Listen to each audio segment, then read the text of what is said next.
अस्मद्गुरुसमारम्भां यतिशेखरमध्यमां लक्ष्मीवल्लभपर्यन्तां वन्दे गुरुपरम्पराम् ஆழ்வார்கள் வாழி அருளிச் செயல் வாழி தாழ்வாதுமில் குறவர்தாம் வாழி ஏழ்வாறுமுய்ய அவர்கள் உரைத்தவைகள்தாம் வாழி செய்யமறை தன்னுடனே சேர்ந்து.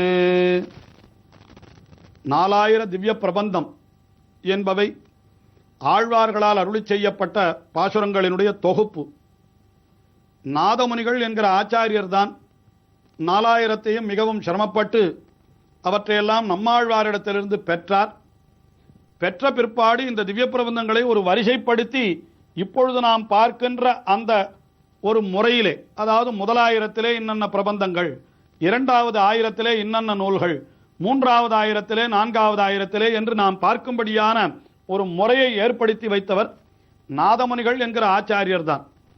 அவர் மங்களாசாசனம் செய்யக்கூடிய பிரபந்தமாக இருந்தபடியினாலே பெரியாழ்வார் அருளி செய்த திருப்பல்லாண்டை 4000 முதலிலே அமைத்தார். இத்தனைக்கும் ஆழ்வார்களுடைய வருஷ கிரமத்திலே பார்க்கின்ற பொழுது பெரியாழ்வார் 7ஆம் ஆழ்வார். ஆனாலும் அவர் அருளி செய்த திவ்ய பிரபந்தம் அது எம்பெருமானுக்கே காப்பாக, அதாவது அவனுக்கு ஒரு குறையும் வாராமல் இருக்க வேண்டும் என்று அவனுக்கு வாழ்த்து பாடுவதாக அமைந்திருக்கின்றபடியினாலே அந்த திவ்ய பிரபந்தத்தை முதலிலே அமைத்தார். திருப்பல்லாண்டு என்கிற திவ்ய பிரபந்தம். அந்த முதலாயிரத்திலே திருப்பல்லாண்டுக்கு அடுத்தபடியாக பெரியாழ்வார் அருளி செய்த அந்த பெரியாழ்வார் திருமொழி என்கிற திவ்ய பிரபந்தம் இரண்டாவது திவ்ய பிரபந்தமாக அமைந்திருக்கிறது. திருப்பல்லாண்டு 12 பாசுரங்கள், பெரியாழ்வார் திருமொழி 461 பாசுரங்கள். இப்படி 473 பாசுரங்கள் முதலிலே அமைந்திருக்கின்றன. அதற்கு அடுத்தபடியாக முதலாயிரத்திலே நாதமுனிகள் அமைத்த வருஷக்கிரமத்திலே பெரியாழ்வாருடைய திருக்குமாரியான ஆண்டாள் அருளி செய்த திருப்பாவை, அதற்கு பிறகு அவளே அருளி செய்த நாச்சியார் திருமொழி ஆகிய 2 திவ்ய பிரபந்தங்கள் தொடர்ந்து அமைந்திருக்கின்றன. ஆகையினாலே அந்த வருஷக்கிரமத்திலேயே நாம் இப்பொழுது திவ்ய பிரபந்தங்களை அனுபவிக்க தொடங்குகின்றோம். மீண்டும் பெரியாழ்வார் அவர் நந்தவனம் அமைத்து எம்பெருமானுக்கு புஷ்ப கைங்கரியம் செய்து கொண்டிருந்தார். அப்படி செய்து கொண்டிருந்த காலத்திலே தான் ஒரு நாள் அவருக்கு ஒரு திருத்துழாய் செடி அடியிலே இவள் கிடைத்தால் குழந்தை ஒன்று கிடைத்தது. அவருக்கு ஒரு பெண் குழந்தை கிடைத்தது. அந்த பெண் குழந்தை அழுகுரல் கேட்டு தேடி பார்த்த பொழுது திருத்துழாய் செடி அடியிலே ஒரு பெண் குழந்தை இருந்தது. அந்த பெண் குழந்தையை எடுத்துக்கொண்டு போய் அவரே வளர்க்க தொடங்கினார். இந்த திருத்துழாய் என்கிறதுக்கு ஒரு விசேஷம் உண்டாம். என்ன என்றால், மற்ற செடிகள் எல்லாம் நன்றாக முளைவிட்டு மலர்ந்து அந்த பூக்கள் தோன்றுகிற பொழுதுதான் அதிலே வாசனை இருக்குமாம். ஆனால் இந்த திருத்துழாய் அப்படி அன்றிக்கே அது வேரிலேயே அதனுடைய வாசனை இருக்குமாம். அதாவது திருத்துழாய் முளைக்கும் பொழுதே வாசனையோட முளைக்குமா போலே என்று காட்டுகின்றார்கள். அதே போல ஆண்டாள், இவளுக்கு ஆண்டாள் என்கிற பெயர் பின்னாலே ஏற்பட்டது. பெரியாழ்வார் தாம் மாலை கட்டுகிற பொழுதோ அந்த மாலைக்காக புஷ்பங்களை பறிக்கிற பொழுது ஒரு குழந்தை கிடைத்தபடியினாலே அந்த குழந்தைக்கு மாலை என்றே பெயர் வைத்து விட்டார். அதாவது அவளுக்கு கோதை என்று பெயர் வைத்தார். கோதை என்கிற தமிழ் சொல்லுக்கு மாலை என்பதுதான் பொருள். அவளுக்கு கோதை என்றே பெயர் வைத்தார். அந்த குழந்தையை அவர் வளர்த்து கொண்டு வருகிறார். அப்படி வளர்க்கின்ற காலத்திலே எப்படி திருத்துழாய் செடி முளைக்கும் பொழுதே வாசனையோட முளைக்கிறதோ அதுபோல இவளும் கூட அப்படி சிறு பருவத்திலிருந்தே ஞானம், பக்தி, வைராக்கியம் முதலான குணங்கள் எல்லாம் போற பொலிய இருக்கும்படியாக வளர்ந்து வந்தாள். பெரியாழ்வார் தாம் மிகவும் கிருஷ்ணாவதாரத்திலே ஈடுபட்டவர் ஆகையினாலே என்ன செய்தார், அவளுக்கு கண்ணனுடைய கதைகளையே தெரிவித்துக் கொண்டு வந்தார். அவள் உண்ணும் போதும் உறங்கும் போதும் எந்த காரியம் செய்து கொண்டிருக்கிற பொழுதும் அவளுக்கு கண்ணனுடைய சரித்திரத்தையே தெரிவித்தார். அதைத்தான் கீழே கூட அடியேன் தெரிவித்தேன்.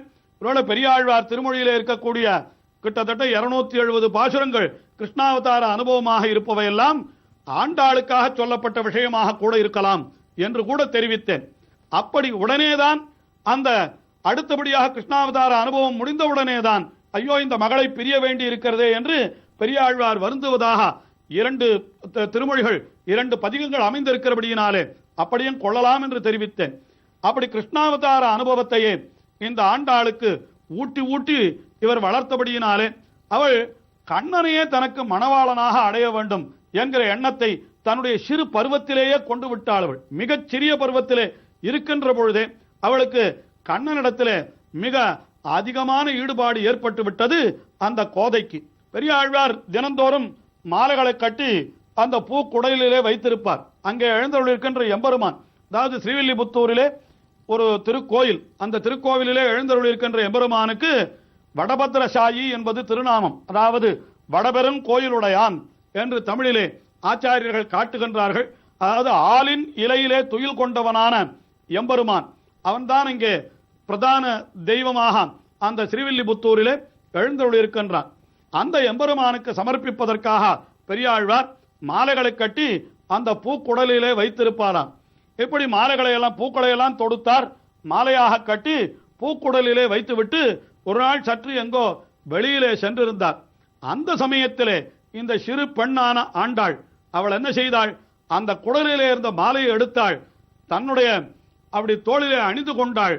அணிந்து கொண்டு காரை போனும் கண்ணாடி காணும் என்று சொல்லும் விதமாக கண்ணாடியிலே தன்னை பார்த்து கொண்டாளாம். பார்த்து கொண்டு நான் அழகாக இருக்கிறேனா, நான் எம்பெருமானுக்கு தகுதியானவளாக இருக்கிறேனா, கண்ணபிரான் வந்து என்னை கல்யாணம் செய்து கொள்வானா, அந்த மாலைக்கு ஏற்ற மாலையானான். அவளுடைய பெயரே மாலைதானே, ஆகினாலே அந்த மாலுக்கு ஏற்ற மாலையானான் அல்லது மாலைக்கு ஏற்ற மாலையானான் என்றெல்லாம் அப்படி ஆண்டாள் அப்படி தன்னை கண்ணாடியிலே பார்த்து கொண்டிருந்தாளாம்.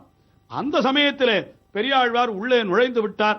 நுழைந்த அடுத்த கணம் திடுக்கிட்டார். ஐயோ, எம்பெருமானுக்கு வைத்திருந்த மாலையை போய் இவள் அணிந்து கொண்டு விட்டாளே, இந்த மாலையை கொண்டு போய் எம்பெருமானுக்கு எப்படி சமர்ப்பிப்பது, இனிமேல் மறுபடியும் பூக்களை பறித்து மாலையும் கட்ட முடியாதே, இன்றைக்கு மாலையே இல்லாமல் போய்விடுமே என்று நினைத்து பெரியாழ்வார் மிகவும் துக்கத்தினாலே அப்படியே மயங்கி விழுந்து விட்டார்.